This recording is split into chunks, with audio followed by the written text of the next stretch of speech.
Battlefield of Eternity, ladies and gentlemen, we are looking at game number 1 of the ZOTAC Cup Monthly Final, Grand Final. And it is Unbent versus the Bees. Bzzz.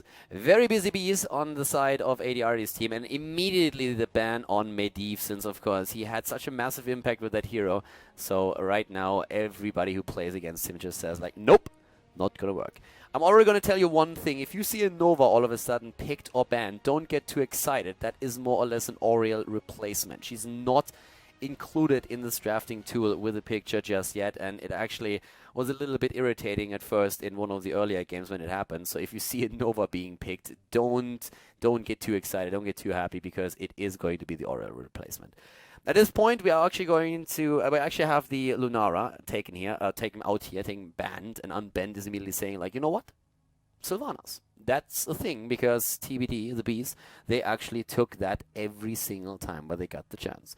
So with that, we are already in a situation in which TBD has to rethink a little bit how they play this, and they go into that Liming again early on in the game with the Ether Walk most likely, so that they get the Calamity value, but they also have that Tyrael, and that means Karrigan again is a huge threat here. So that is one of the things that could actually be played in this case right now by TBD if Unbent allows Karrigan through, doesn't pick her herself, and doesn't ban her out. So, yep, that's one of those things when we can see. There's the Rhaegar already. Early commitment to Rhaegar. Not even worried about the Oriel, apparently. Or they could still ban her out if they want to make sure that this is not going to be taken. But let's see how this is going to result in the next pick. This is actually like one of the one that I'm really curious about, what they're going to pick right now, because they could still go for a frontliner, but we have still a couple of heroes around that are quite strong here. I mean, the Greymane, of course, is still one of the heroes that could be a choice, but it is a false stat instead. Okay, so in this case, we already have that taken. Yep, there we have the false stat. There's the Nubarak ban. On now, is it going to be Oriel? So the picks right now are also quite nice. I mean, Falstad, of course, has very nice value on the map overall. He's a hero that can just like rotate around, can also like help you with a disengage. So if you make mistakes, for example, if someone is getting jumped, he's a hero that can really save you in that situation. So he's a little bit like a panic button, like an escape that you have. Sylvanas for the potential to just like snowball it with the Immortal. Rhaegar as a strong healer. Could have even seen a ban on Oriel after Rhaegar was picked, because it's likely that TBD is going to rely on Oriel again. They have picked her in the game so far when they had the chance. I can still see a Karrigan here. They played a lot of Karrigan in the past, but they changed their MO again. They go into Brightwing. They played a double support earlier, so it's not out of the question that there might be another double support play here by them. But the last time they actually heavily relied on that Sylvanas 2 for the potential snowball and also the backline damage. It was also the hero that ADRD played. So right now ADRD doesn't have a hero yet. One of the heroes that he played on this map a lot was actually Tyrande. They played Tyrande solo support a lot, very successfully at that, by the way. But at this point, they committed to Brightwing as is. Keep in mind, they also play with a substitute player today. They play with Smexy Style, who in some of the games that they played in the semifinal was not even on support, but played frontline, played Leoric.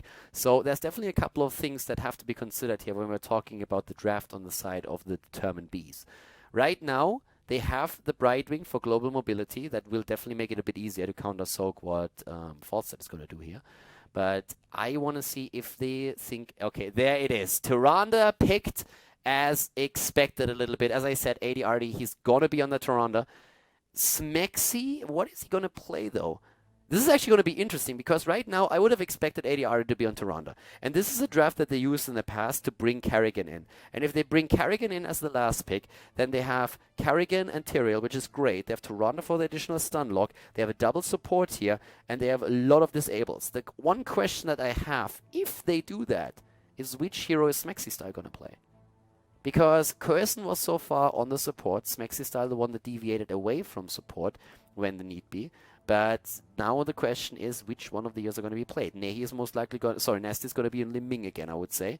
So it's more or less a question of what Blade, if Blade is going to be on the Tyrael. It's actually really interesting to think about that right now, because we could also see ADRD jump on the last pick here and simply have Tyrande and Brightwing played by Smexy and by Curson. Unbent, on the other hand, for the front line, they committed to a Muradin right now. They can still take a second front line. In this case, it could still be a Sonya or a Thrall, depending on how they want to play this right now. I mean, Sonya, for example, is oftentimes great to put additional pressure onto the Immortal as is. Sylvanas can do that with a Barb Shot as a level 7 talent quite nicely, and also Falstad is going to add a lot of that damage potential. But I like that they commit to another frontliner here. In this case, they take the Thrall over the Sonya, and he is quite strong here in the setup now too. The only question, of course, is still that setup with Tyrael and the Sanctification, if he's going to be able to deny some of that. But what is TBD going to do? Will it be that Carrigan? Again, I can totally see that they're going away from that usually Carrigan pick that they oftentimes have on this map, just simply because with the support player, they have a different setup. But they don't. They go for the Carrigan, as called already, Tyrande, Carrigan for their picks. Guys, this is going to be an interesting one. How are they going to play the heroes right now? But the setup is good. It's a setup that they played in the past. They are super successful with it. Carrigan, Tyrande for the stun lockdown. They have also the polymorph on top of it. And if they get the kills, Li Ming is going to get the resets. Game number 1 in the grand final, Unbent versus TBD. Game number 1 at the grand final here at the ZOTAC Cup, everybody. We have Blade on Carrigan for the Bees. We see the substitute player, Smexy, a Fnatic player, on Tyrael here at the front line. Nasty on Li Ming. ADRD, as expected, on Tyrande, and Curson is playing Brightwing. To the right side of the map, tank for the win for the French team on Thrall. We have Lotea on Rhaegar, Kirva on Falstad, Arcane on Sylvanas, and Tiakia on Muradin. So this is going to be quite interesting because the French team, they dominated their games that they played earlier. But then again, when we look at ADRD and his boys, we were looking at the Bees, they had some very nice showing as well. I finally get to talk about ADRD's build on Tyrande because this is one of the talents that always threw me off a little bit. The reduced mana cost of the Light of Elune on level 1. And I basically just asked him at the Gamescom at the European final in Germany. I asked him, like, dude, why exactly are you going for that talent? And how does that make sense? And he's like, well, all the other talents on level 1 are shit. And I'm like, what do you mean they're shit? It's like the cooldown reduction with the Empower, you have the cooldown reduction for your trade. And he's just like, yeah, but we play the Carrigan comp, and so we try to burst damage anyway, so I usually don't get the second one with the cooldown reduction in the fights as is. So this is like the best one. Allows me to stay in the fight a little bit longer, and if you play the poke battle on this map, then I can stay in the fight a bit longer and don't have to retreat. It was a pretty interesting explanation because he's actually the only one that looks at the talents this way. But yeah, his main like reasoning is that all the other level 1 talents are just simply crap. So with this being said, we are currently looking at the Celestial Attunement here for him. We're having again the Unfurling Spray. The Ether Walk again gives the extra value when you try to go for the Immortal, especially after 7 with Calamity. Besides that, Purge Evil for Smexy on the tank. And we have Block on Carrigan. So Carrigan going also for a bit of a different build here. There's a lot of auto attackers against her right now. And therefore the block adjustment has been made. We're seeing the Seasoned Marksman. And look at that Muradin. Muradin actually going into the perfect storm. Not what you would expect. The build around the Thunderclap is so popular these days with the healing setting and everything that you actually would expect him to go into that.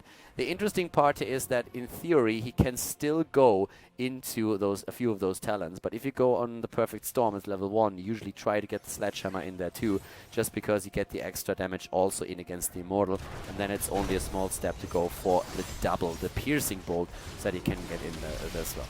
So for now, we're actually seeing the Immortal being announced, and both of the teams still like forcing that 4-on-4 fight out in the bot lane. Blade was already quite aggressive a bit earlier, and he is actually like a pretty interesting hero pool here.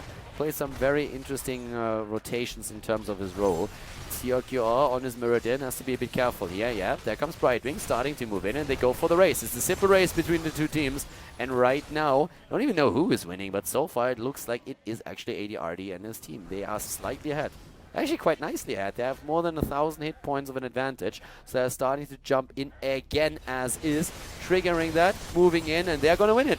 Easy peasy. It's not gonna be close. Not even close. 1,000 hit points difference, so it's like a 1,000 hit point shield that we are seeing right now, but it's worth it. ADRD, of course, helping with the Sylvanas. I mean, a lot of the heroes that they have really cater towards the Immortal pressure. We're talking especially Li Ming and, of course, Tyrande. But overall, this is really something where they can get a bit of value out of it. And keep in mind that this time the other team playing against the Sylvanas. Usually they love to have their Sylvanas value here. But in this case now it's a little bit different. They have to be worried about the opponent getting Sylvanas. So that is an issue. Level 4 talents for both the teams. We actually see Thrall. Oh, the kill against Arcane. Nice. Blade going deep with his Karrigan. Psionic Pulse being used again by him. Has been, of course, nerfed slightly, but still a talent that he likes to take here. Also, Tyrande with a focused attack, going more for a bit of a damage build. They have a double support here, so ADRD's job is also to dish out a bit more damage. Swift Retribution also now taken here. And besides that, we have once again Triumvirate for Li Ming. But we're coming back to Thrall. With his Envenom on level 4, which was for a long time a standard talent, he tries to apply the extra pressure. Goodbye! Down goes Meridian. A really nice trap that was just set up by them. Actually, they played with the vision here. Just to give you an idea of what they did. They hit here, and at a time where you would expect them to go for the camp. So Meridian was just moving in and was trying to check if they do camp. So if they do, they can go for it. But with the Tyrande extra damage thanks to her trade, and then also Nasty and Blade being around, that lockdown was just absolutely perfect. And there was never even a chance for Meridian to jump out with the Dwarf Toss. So that was extremely well played here by his team. 2 kills against 0 already. We're having also the auto attack now on the side of Falstad, which is pretty common these days actually. If you played the, if you actually watched like the regional finals, you've seen that auto attack Falstad is like the thing to go for. And there's a couple of adjustments that come with it. First of all, the hammer games, of course, capitalize also on the Seasoned Marksman. So it's a combo that you oftentimes see. But on level 7 you have a few options. You can still go hybrid build and go for Boomerang, for example, because after level 10 with Boomerang, you can still kill the back minions, like the ranged minions of any wave. And that's the wave clear that you really need and want. Or we've even seen like the Lightning Rod taken as a level 7 talent, which was a little bit new for me too, but it was still something that we've seen in this tournament. Right now, another invasion taking a camp away, nearly getting the kill against now also Muradin. Blade is still moving out, and he still has those 2 supports helping him out. And they are in a fantastic spot. They have level 7 talents already. Calamity can now be used together with the Ether Walk. Here comes Thrall moving in and dying a painful death. Green Jesus is down. And yep, with that, it's looking pretty brilliant for them right now. So Smexy is starting to move down to the bot lane. He went in level 7 into the Reciprocate. We have Bladed Momentum taken. You get it? Bladed Momentum. Kappa, kappa, kappa. The talent was renamed after him. Not quite, but could be. And there we have it. Boomerang together with the Seasoned Marksman. Going for the hybrid build. It's super strong. It's really powerful. You get a good amount of like burst damage. You have at the same time also the siege damage that you want. Clearing the minion waves with the wave clear option. And still the auto attacks against the frontliners, especially after completed Seasoned Marksman. Follow through taken. Again the kill. And it's just so brutal. Blade already such a fantastic player on that Karrigan, and then you have that follow-up with ADRD with the damage, and Nasty of course gets one reset after another. Yeah, going straight for Muradin. No, it's Thrall that dies, and yes, that is a great immortal for them. So this is exactly their play. Playing that Karrigan on this map is absolutely fantastic, and it's one of those things that makes it very difficult to actually draft against them. It's not only that you're drafting against the mad scientist, but you're also in a situation in which you see how much value they get out of that Karrigan, but you want to ban Medivh because you know what actually ADRD can do with Medivh. So in this case now, how do you play around that?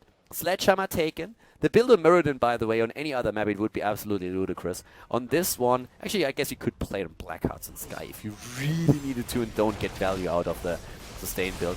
But the reasoning behind this is really that you get the extra damage against the Immortal. Nice kill here, but at what cost? Double kill against them, triple kill, and they get a quad kill. Or do they? Yep, quad kill, barrel roll. Nope. 4 kills, and that Immortal is still alive. Karrigan falls, but what? At what cost, Twitch chat? At what cost? Down they go, and this is 9 kills against 1 now, and this is of course another fort at the top lane that is going to be obliterated now too. So yeah, right now we are looking at a team that is probably in a situation in which they are saying like, what are we going to do now? Because this is not going to be easy at all. Right now we are already seeing the the fort being, also the keep being attacked, or at least like the wall at the keep. I'm not quite sure if they can go as far as taking that down too, but the level 10 abilities will at least allow them to go a lot deeper here if they want to. And if they get another kill, nice cleanse here by Lotea, if they get another kill, then it's more or less lights out, baby. So for now, we're having Smexy actually pressured. Smexy staying a little bit too long here, but the double support is keeping him alive now too. 9 kills against 1, the talent advantage. Blade just hopping around like a bunny on speed thanks to his Kerrigan. And yeah, for now they're just moving back. Bot lane already, a quick owl being sent that way to double check where the team is currently rotating to. There's one camp taken up at the top. There's another one that is now about to be claimed down to the bot lane. Sylvanas is still there. And I guess like we are talking about a massive lead for like the blue team, but keep that one thing in mind. There is a Sylvanas in this match. And a lot of like people will look at this game and will say like, oh my god, it's a quick match. First of all, it's not, because the margin of error in those games is so much smaller than it is in like a quick match or a Hero League game. It sometimes might look a little bit weird, but believe me, if you were to put a team together with like random Grandmaster players and just like send it up against either one of these teams, they would get crushed really hard. Like, oftentimes it looks a bit odd, but the margin of error that you have in these professional games, it's so much smaller than anything that you will ever encounter in a quick match or in a Hero League game. So, yeah, take that always with a grain of salt. But the one thing that I want to point out is that a lot of people look at this and they're saying like, oh my god, this is over. And there is, of course, a huge potential for ADRD's team to win this map right now. But with Sylvanas in play, you always have to realize that one team fight that you lose as the Kerrigan team here, one bad fight, in which a Sundering, for example, followed by a Wailing Arrow is gonna rip your team apart, could mean that you will fight on even talents and also on eye level again. Because that Sylvanas is gonna give that value if one of these Immortals is won. So it's one of the things to really keep in the back of your head when you're looking at it. Since right now, this is the potential to fight on even talents for a few seconds, ADRD is saved, and you can actually tell that To Be Determined is approaching this a little bit slower right now. They're not really rushing it too much, and Sylvanas is starting to get value. Already the halfway mark reached, and this time the bees have not put too much damage in yet. They have to defend. They can't race here. Sylvanas is there, and that's an issue. Time is working also currently in favor of them a little bit. Okay, so there we have the top D pushed. Level 13 talents are now in.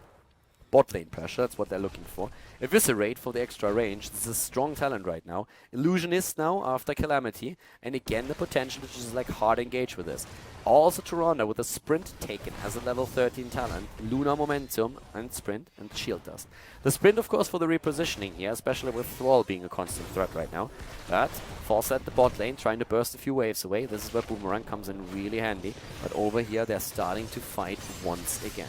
So at this point, yep, there's again the pressure play against TRQR, but they go for him, and that's the end of Muradin. Didn't even use his ult. He's dying too fast. Silence and Wailing Arrow not timed properly. ADRD and Blade, they are at the front line, locking everything down with their stuns. Smexy's now moving into Lotea, about to be isolated, and it's a triple kill. Another Immortal going over into the hands of the bees. They were so close of claiming an Immortal. They won the halftime battle quite easily, but right now they have no chance. Even Sylvanas is now dead, and at this point Kiava is the only survivor. Muradin is actually already back to action. Kiava is getting away here. Looks at least for now he is. The Owl actually full into the face of Falstead, nearly taking him down, but that is another value Immortal here for them. They keep not taken down yet on neither one of these lanes, and the Immortal is going to travel down to the bot lane. We have 13 kills against 1, and let's see how it works. Blade and Smexy are already in position here. Yep, ADRD and Nasty are on their way now too, trying to hide a little bit. And there we go. Now they're starting to really push in deep for that first fort, and they're going to get this one easily. The question is, are they going to get a keep? If they're going to get the keep, that would be a bit of a different story. Yeah, there we go already. Blade comes in. Smexy, Blade, Curson, Nasty is also there. And again, another fort down. Nobody falling just yet. Of course, we had Brightwing jumping into that battle now as well. And let's see how this is going to work. So, yep, at this point, oh, Arakin is about to fall here. TRQR is also about taken in. And yeah, this threat with Kerrigan is always present. The stun is always there. Here comes the Sundering on the other hand, but not hitting anybody really. ADRD was for a moment just maybe affected, but that's about it. Sanctification on the ground. There's just no follow-up, and that is the kill on the side against Muradin. Really well done. Very well done here. So at this point, we're already seeing double kill, triple kill. They go for the key. The question is, are they going to go for the core as well? That's the only question that actually matters at this point. Are they going to go for the core or aren't they? Blade, Kirsten, and ADRD are moving back, so they are deciding to not core it just yet. It would be a bit of a risky move with the talent lead and the 3 levels that they had. They could have actually tried to go for it. In this case, now we have the aggressive defense taken. We have also, like, it's a little bit of a sustained talent for Blade here, at least for now. But overall, I mean, the moves that we're seeing from their part is pretty fantastic. 16 kills against 1. And again, I want to highlight how much Unbent earlier dominated their own part of the bracket. Like, these guys are solid. Also, we have now the hardened focus taken for Brightwing. Don't see that talent all too often on her, at least not on the European server. And the True Shot aura after the sprint. So even a little bit more damage output on their part. And talking about damage, let's have a quick look at the stats actually. 37,000 on the side of Li Ming. We're seeing, besides that, Carrigan with solid 20k. We're having 21,000 on the side of Smexy, so he's doing a really good job with this Teriel. But the problem here is really a lot of the healing as well. 53,000 healing if you add it up, and that's twice the amount that Rega was able to heal so far in the game. So Rega just not able to keep up with all of this. And yeah, camps are taken. It's just about the Immortal again. The bot lane is going to push, this camp is going to push it even harder, and there's already catapults on the bot lane, so eventually the red team will have to retreat. And they're not only 3 levels behind, which gives them a massive stat disadvantage, they're also a talent behind, which is of course going to make things even worse. Brightwing, thanks to the global mobility, can de-push that camp here quite easily, jump into the fight. Already Sylvanas is at the bot lane together with Falstad, and that opens up the Immortal for the blue team to attack. So they use that opportunity that they have right now. Brightwing can jump in whenever she wants to, and the poke damage is already there. Blade is looking for a chance to jump the backline again, go for the lockdown. There's Brightwing coming to play. Blade has to eviscerate on level 13. He has that extra range that he needs if he sees a target. The only hero that really tries to put some damage onto the Immortal of the blue team is Sylvanas. And she has to rotate in as well because they realize they need to be ready for that 5 versus 5 fight. And there it is. Bam! In the face. Nice heal. Great heals there. This time, a lot of the heroics have already been taken. This is already the Maelstrom that has been activated, and Muradin, he's not falling, not just yet. Lothair keeps him alive, but now they're going for Carrigan. Carrigan is being attacked. Kieva moving away. Carrigan still rushing away with the Eviscerate. The death of Falstad initiates another loss on the side of the red team. Or does it? TRQR activating his own passive. Might get the heal back. No, the polymorph. Too much disabled. Double kill. Triple kill. And this is going to be the beginning of the end. They could go for the core right now. They don't even do that. They burst the Immortal down first. They're playing it safe. It is the grand final. They're not taking any risks here, but at this point they could have moved down to the bot lane and tried to go for the core as is. Falstad will be back in a few seconds though, and not even proccing it just... Okay, there we go. Proccing it now. Looked for a moment like they would actually just like be back with 1 or 2 heroes, wait for them to move back on lane, and then simply proc the Immortal and take the last few hits. In the meantime, Smexy is showing Arcane that Tyrael is a boss and takes him down. Blade is going in for the kill steal.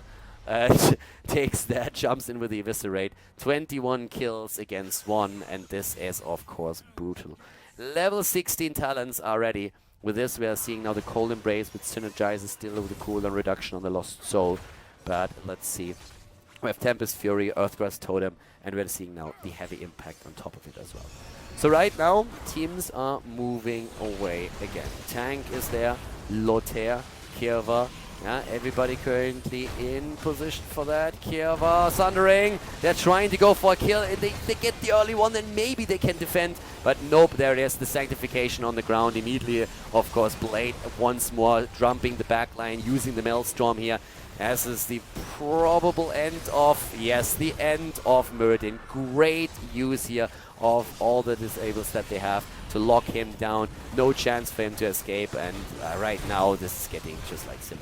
24 kills against 1. They go for 25. And with that, they end the game. They take the court, nearly level 20 for them. Great play on the side of ADRD's team. They are able to take it. The Bees, they're claiming game number 1 in the grand final here on Battlefield of Eternity. The victory is theirs. 20 versus 16, 4-level difference. Well played. GG. And let's jump into game number 2.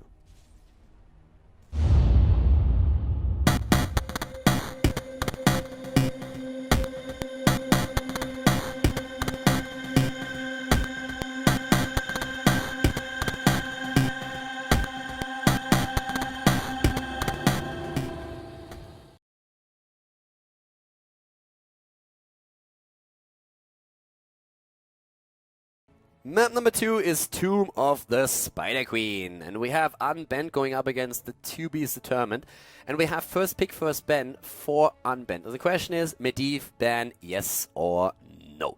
Right now, it is one of the maps where Medivh is actually getting a lot of value, and I mean, TBD has played that hero already a lot. So at this point, we currently have a good chance that he's going to be banned out again. If not, I suppose that the chances of Medivh making it through the draft are pretty high, since the Bees are actually valuing the hero very highly here. They are running around that time pooled already. It's apparently not really a choice that is easy for them. I can't really blame them for that, but there it is. Medivh is being banned out. So okay, so at this point we're having Medivh actually banned from the draft, and TBD can now ban their own hero. I want to stress again that if we are seeing a Nova being picked or banned, that it is just a replacement for Oriel. So please keep that in mind. We had it in the semi-final and actually threw us off for a second, because let's face it, with TBD, with ADRD, you never actually know. So at this point, we're having the first pick, and as Zagara is already banned out, Unbent still can go for Sylvanas early on. I can more or less guarantee you that if Unbent does not take Sylvanas, that TBD is going to rely on the hero.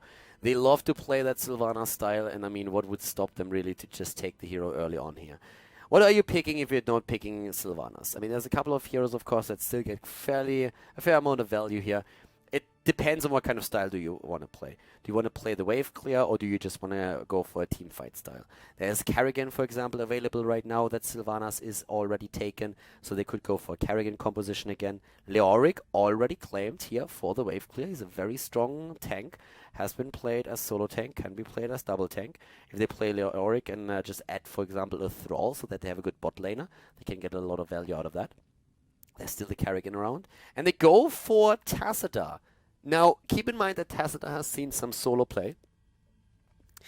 Especially on this map, he can do a whole lot. If you combine him with an ETC with groupies, he's a good solo healer. Depending on how you play, you can play him as a solo healer. Fnatic has played a lot of games with Tassadar as a solo support, and it worked out quite nicely for them. But them picking Tassadar early doesn't, of course, mean that they have to play him solo. You can just simply say, you know what, we're going to go for a bit of a different approach here. We're going to play him as a double support and add another one and focus on one of the melee assassins. They can, for example, just say like, hey, Kerrigan is going to get some value. Then again, wow, very early Lunara commitment by Unbent. Not bad. No Liming. It's going to make for an interesting ban on the side of Unbent, because I think in this setup you are really thinking about, again, banning out Kerrigan, especially after the last game, and probably you're thinking about banning Liming too, because TBD is likely to pick two, if not both, if they get access to them. So it's actually interesting to see that. Yeah, Lunara is actually really interesting to see her this early. But let's see what Unbent is actually going to do in regards to their pick. Okay, they go for the Tyrael here. Very late Tyrael pick here, if you consider that he was banned on most of the maps very early. But right now, TBD not really relying on that kind of draft. But we have the bans coming in. And I mean, at this point, going for a healer choke hold is not really all that easy anymore. We'll probably try and just like simply ban out another one of the frontliners. Personally, I really believe that if you don't take Thrall, you might even consider banning Thrall out. Sylvanas can take over the bot lane. But Thrall plus that Tyrael could be an issue. I mean, right now it's really more of a question. It's really not that easy to say. I mean, normally you would have said, okay, try and ban out a couple of the healers. Take your own healer first, ban someone out, force them into a certain direction. Now Oriel is all of a sudden part of the competitive play as well, and a lot of the teams have already shown that they prioritize her highly enough. So it's a little more difficult to really make that choice to ban a healer out. There's still potential to ban Thrall or someone that can help, can really just capitalize on the sanctification. But this is really one of those bans where it's even better for you if you have a bit of knowledge about your team. But right now we haven't really seen too much about Unbent just yet, so that we can judge that properly. Triple backline doesn't really play too much in Europe, so it's either a second tank or another melee assassin, I suppose. But TBD is having the same problem. They are banning Kerrigan. All right. I actually thought they would go for Kerrigan here, but far from it. So they ban Kerrigan out. Yeah, I thought they would try and ban out Thrall and then maybe rely on Kerrigan themselves. But no, they don't want to go for Kerrigan. And so she's a solid ban, of course, as well. That makes sense. Now Unbent is going for the ban. And with Unbent banning, I would ban Li Ming right now at this point. I mean, Li Ming needs to be the damage dealer, right? What else are you going to go for? Of course, in the past, Khaldor has had a huge role in this setup, and I guess you can still go for him. But we could still see that Li Ming being banned here. Another hero that I just want to... Nah, they're not going to go for it. Like in the past, with a bit of a different lineup, they changed players since then. We've seen Chromie being played by TBD a lot, but I'm not sure if they would really commit to a Chromie in the setup right now. I think they could, but I don't really feel like they have the Chromie player in their midst right now that they would rely upon in this case. Okay, so we have again in Li Ming as expected, banned by Unbent. With them banned, I really think that Thrall at the bot lane would be a very solid solo laner for them. So they take the Oriel. Like that's Blood, by the way. So apparently, they agreed they're not going to go for the Nova as a replacement for Oriel. It's just, the picture for Oriel is missing. This is basically the problem with the draft tool right now on Stormcraft. It's going to be put in soon. But so they go for Oriel here. It's like the empty space that you see. So it's an Oriel Tassadar. That doesn't really shock me. The only question is, what do you play with that at your front line? Do you go for a Thrall? Are they going to try and commit to something like a Sonya? Or are they going to go for some kind of Butcher play again? I mean, they had Butcher already in one of the earlier drafts, but I don't really think that Butcher is necessarily the combo that you're running here with. So for now, they have the Oriel Tassadar, they have Stitches, and they have Leoric. They need damage. And I'm starting to really ask myself what kind of damage you go for with this setup. I mean, right now, do you go for a Jaina and hope with Entomb that you lock someone down? This is a really weird draft, to be honest with you. They have double support, double tank. They need a heavy hitter. Can they go into a Tracer here? Do they even want to go Tracer? I'm thinking about a potential Sergeant Hammer. Maybe Sergeant Hammer? Hammer gets value out of this, but if you are against the Tyrion and Arthas, you don't want to play Hammer. That's too much poke. I don't see that happening. Arthas and Tyrion are a great combo for that. I don't think we're going to see a Hammer here. Hammer's seen a couple of changes. People are experimenting a lot more with her right now. We've seen her a bit in competitive already. She's strong on the map, but against this setup, I think it would be ludicrous to play a Hammer. Then you could play, I suppose, a Chromie. If you want to poke from way far back, then you have a really nice setup with those two tanks. But we're going to go for damage here. This is really starting to become a bit weird. I mean, I could see that Jaina to a certain extent still, but it's only burst damage that you have with it, and it's not really that setup. They go for Reyna. I actually like Reyna. He can, with his Executioner, capitalize also on the Pyrrhic Bile. He has decent damage output right now. So Reyna in the late game is shining. He is a lot stronger, and I love him against double frontline. Actually playing quite a bit these days myself against double frontline tanks, and he can get the damage. He can get the damage done for sure. But it's a really interesting setup. I mean, Smexy probably getting on Leoric, and he has the targets at the frontline for Strain Hope. But yeah, let's see how this is going to work out for them. So guys, game number 2, the 1-0 lead for the Bees, and let's see if they can make that a 2-0 victory. Game number 2, everybody. It is time for Tomb. To the left side of the map, we have the Bees with a bit of an unorthodox comp that we're seeing right now. Blade playing Leoric, Smexy on Stitches. Playing support player, they're playing the substitute player for the team today. And we're having Curson on Oriel, Nasty on Tassadar, and ADRD on Jimmy. And to the right side of the map, it is Unbent, the French team, down in the series now here at the ZOTAC Cup Monthly Final with Arcane on Sylvanas. We're seeing TRQR on Arthas. We have Lotea on Karazim, Tank for the win on Tyrael, and Kirva on Lunara. So, with that being said, talents on level 1, so far so good. Normal talents, nothing really too crazy yet. The one talent that I really want to point out though, because we had that already once on Curson, and he's the only one that I've seen him take so far, is increasing clarity. So he's going for Oriel build, in which he is, again, he focuses on the Sacred Sweep, but he's going for a little bit more bonus damage. Most that I've seen so far go for the Swift Sweep, and we have, as with most of the players, Kirsten also focusing highly actually onto the Sacred Sweep. Usually we have level 1, level 4 and level 13 focusing on the talent here, so that's something that we have to watch out for. With that being said though, there are a lot of poke damage here against them, especially of course with that Lunara here, and let's see how exactly this is going to work out for them right now. Down to the bottom of the map, we're having Smexy. He's playing a one-on-one lane against Tank for the win right now. The rest of the team is rotating. And of course, ADRD with his Jim Raynor went straight into Season Marksman. Now again, Jim Raynor in the current meta is starting to get a lot more value. The reason for it is quite simple. What is the biggest problem with Raynor is oftentimes his positioning. If you compare him to Falstad, if you compare him to a lot of the other damage dealers like Avala, for example, he is lacking the escape. He doesn't really have a bald or a barrel roll that he can use in these situations. So that's actually pretty important to note. His positioning is everything with him.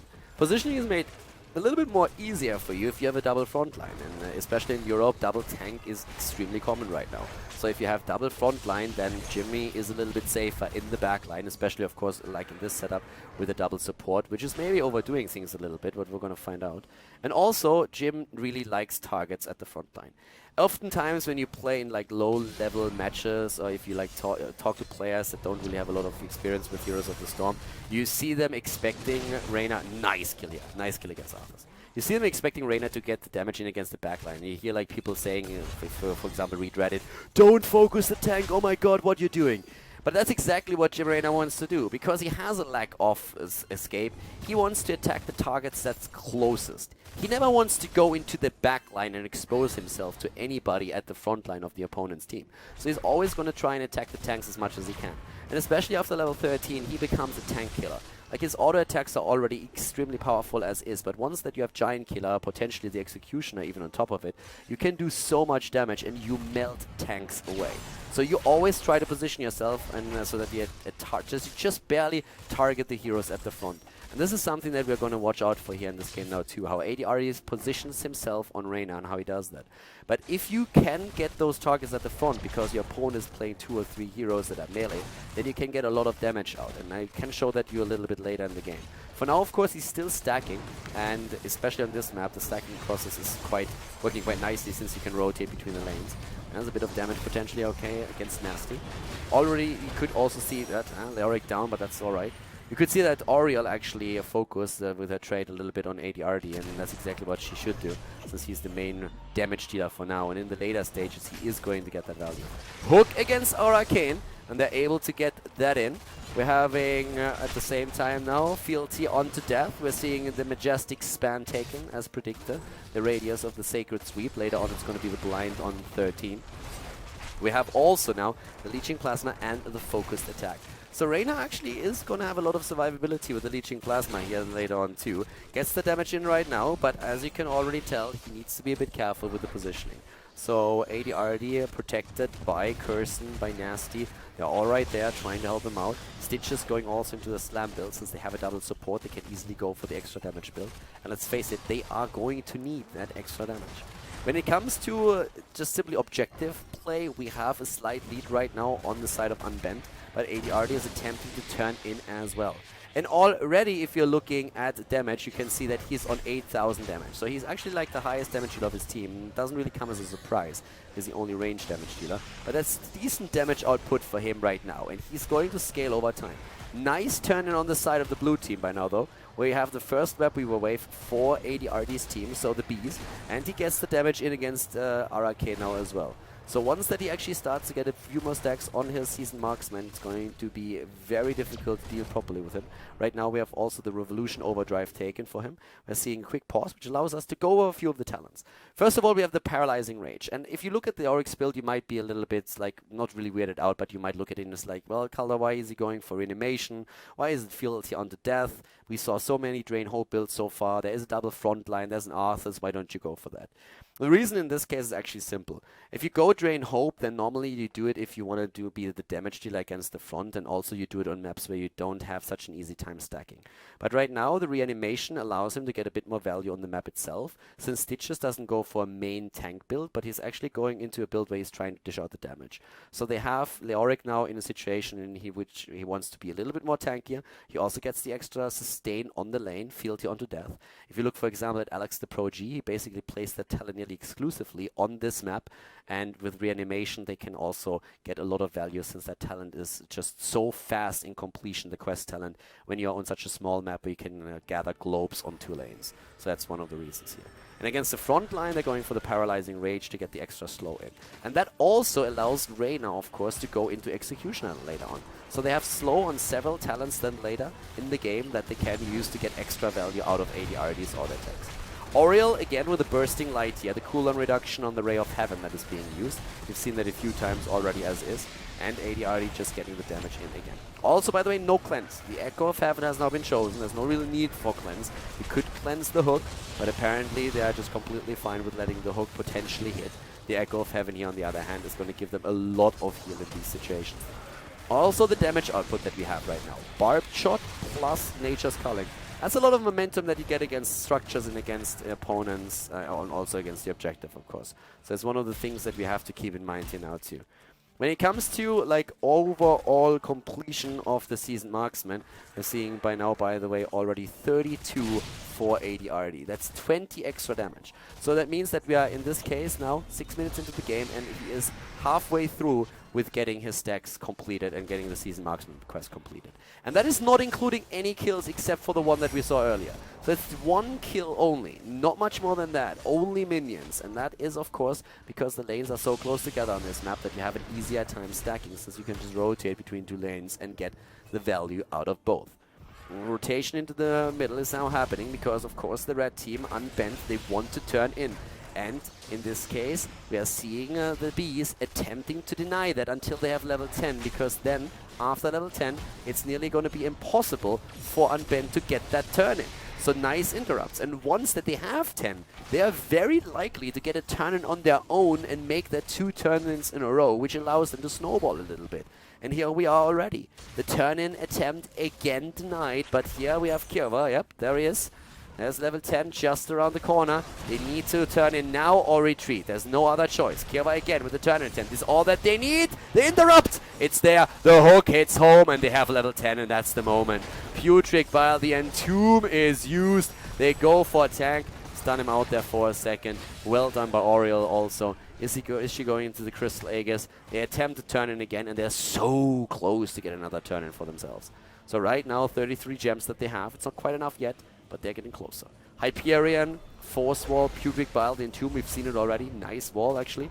Saving Blade for now with the turn-in. They need only 11 more. They have 7 already on their heroes, but they need another 4 from the lanes to make it happen.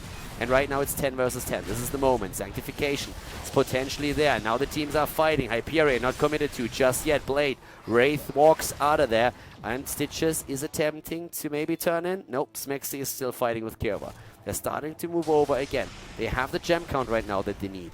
The bees could get a second Web Weaver wave if they complete it, but it's 10 versus 10 at this point. 7-sided strike chosen over the palm, and we still don't have a talent taken for Kirsten. Didn't commit to the Aegis just yet. Could still go into the Resurrection, of course. Down to the bottom, Smexy against 2 now. There comes the turnaround though. ADRD keeping himself safe here, still trying to work on those stacks. He's doing a decent job. Nice Entomb. That's a good one. And immediately ADRD going for his Hyperion, getting the damage in here. But they couldn't really get enough here to drop a target. And the Red Web Weavers are descending since Sylvanas was able to manage a turn-in up at the top. Nasty not going for the interrupt here. So at this point, we're actually seeing the turn-in potential, the Web Weaver, maybe snowballing around. Keep that Sylvanas in mind. Also, Lunara.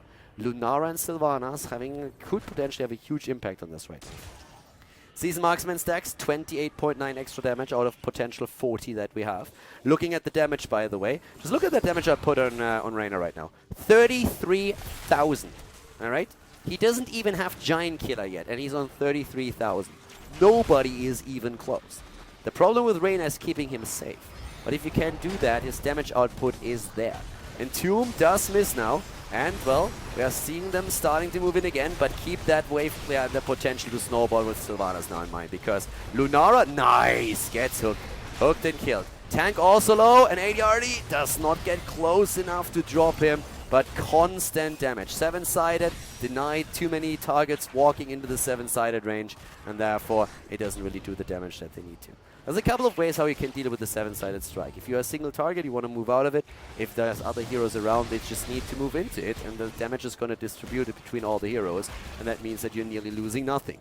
So, of course, then Karazhan gets decent value out of it in the sense that he stacks up some numbers, but it doesn't really force a kill. And 7-sided is a talent that is, in the way you play the composition or you play it, designed to just give you a little bit of like burst potential. Nice move again by Kirsten, doing a great job on his Oriel, getting the extra stun against the target. Here's again the Entomb and the Hyperion, but Sanctification denying it immediately. Great play by Tyrael. I like it. Blade is falling. They're trying to go for the gems, but they can't.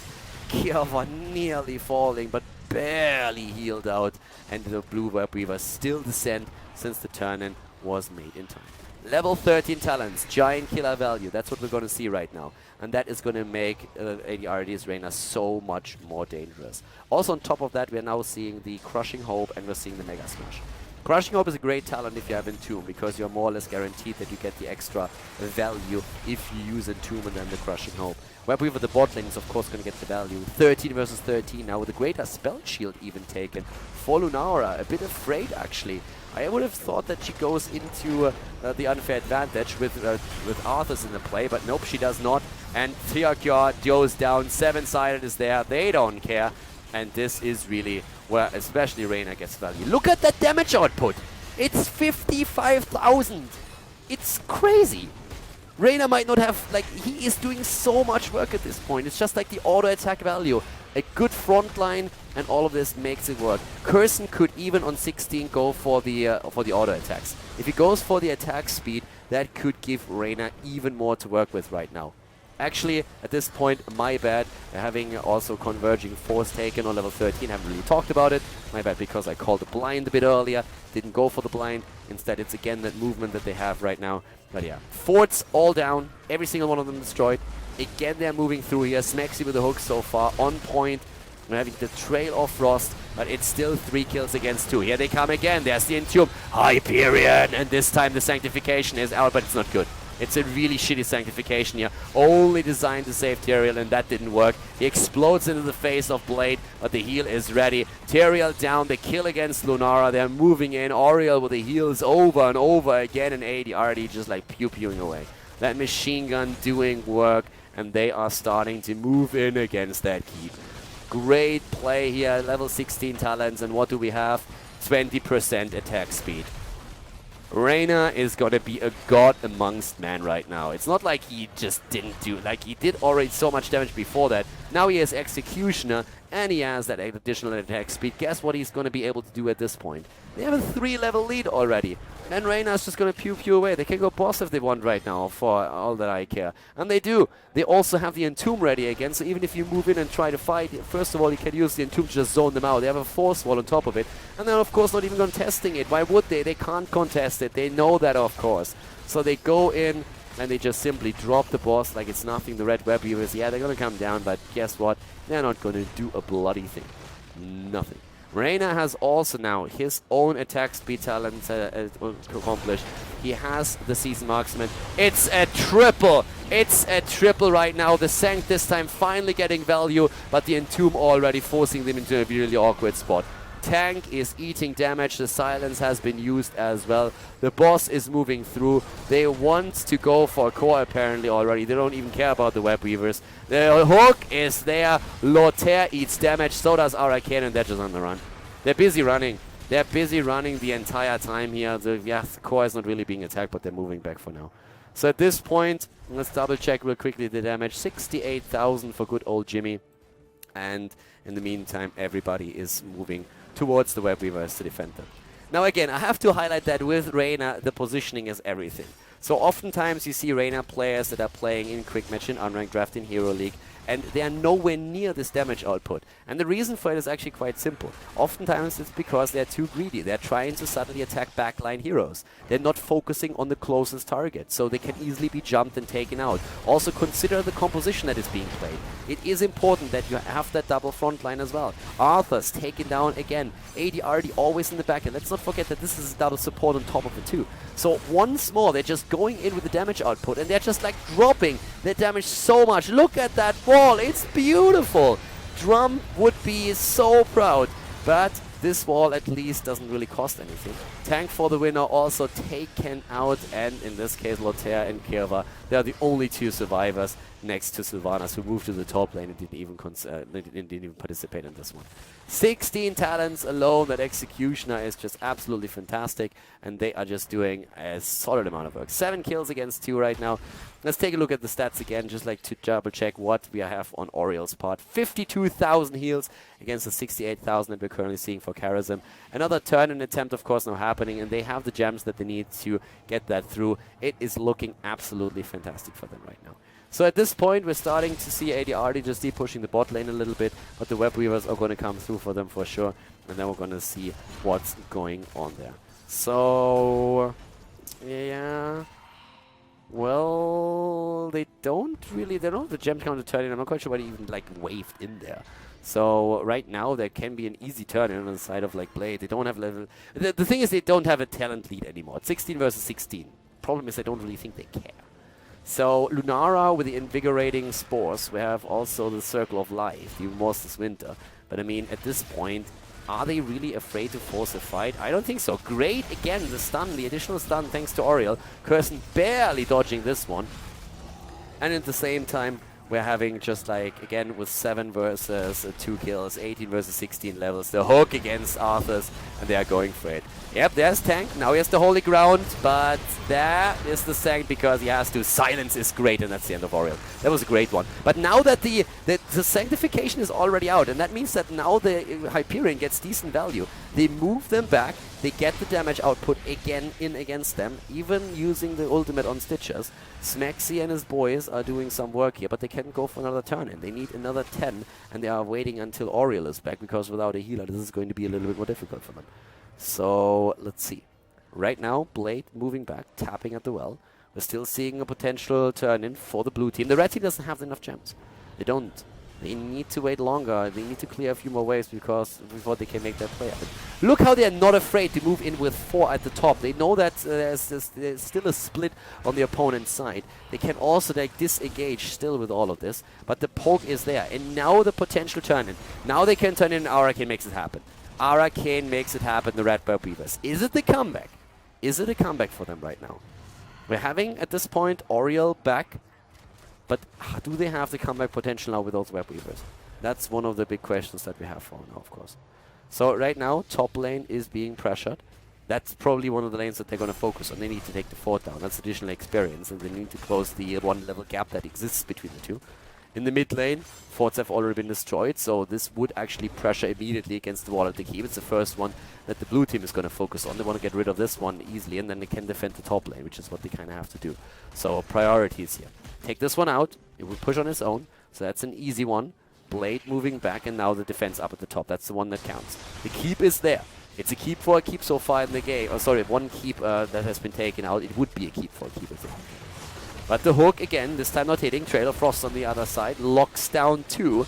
And they're starting to go for it. Tank is zoning out Tassadar. But not long enough. He moves back, nearly falling. Sanctification is on the ground already. Great Entomb and the Hyperion. This is the kill against Tyrion. Great play here. 7-sided use now too. He explodes. Their silence is strong, but they're all still alive. Even the stasis is being used here. Great play here. And now they're starting to move behind them. Of course, Leoric has also dropped, but guess what? They don't care. He has your animation. He is going to be completely fine with it. And the push has been stopped. Level 20 is also just on the ground. And once they have that, ADR, is he going to go into Nexus Frenzy? I mean, we already have so many auto attack speed talent that he could actually just like go into the Bolt of the Storm, which makes him so much safer. But do you need it here? Holy Ground can zone you out, and you can also, of course, like be put into a weird spot by the Howling Blast. So Bolt of the Storm, or will we... No, he doesn't care. He just doesn't care. 20% attack speed and the range. That's the important part. The attack range. You can stay even farther behind. And just to give you a quick example of how much damage he has been dealing out so much. 100,000. 100,000. It's a very aggressive build, of course. Let's not forget about that.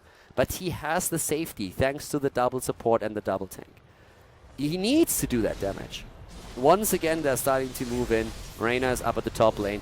Has sacrificed his cooldown for the Hyperion, of course, a little bit earlier, so he can't rely upon it in this fight right now. But here comes the Entomb against Arthur's. Sanct is used to save Arthur's, and this is another important cooldown that has just been burned. Bot lane is being depushed by the Web Weavers right now. They won't get value against the structures here from them, but they want to go for the keep.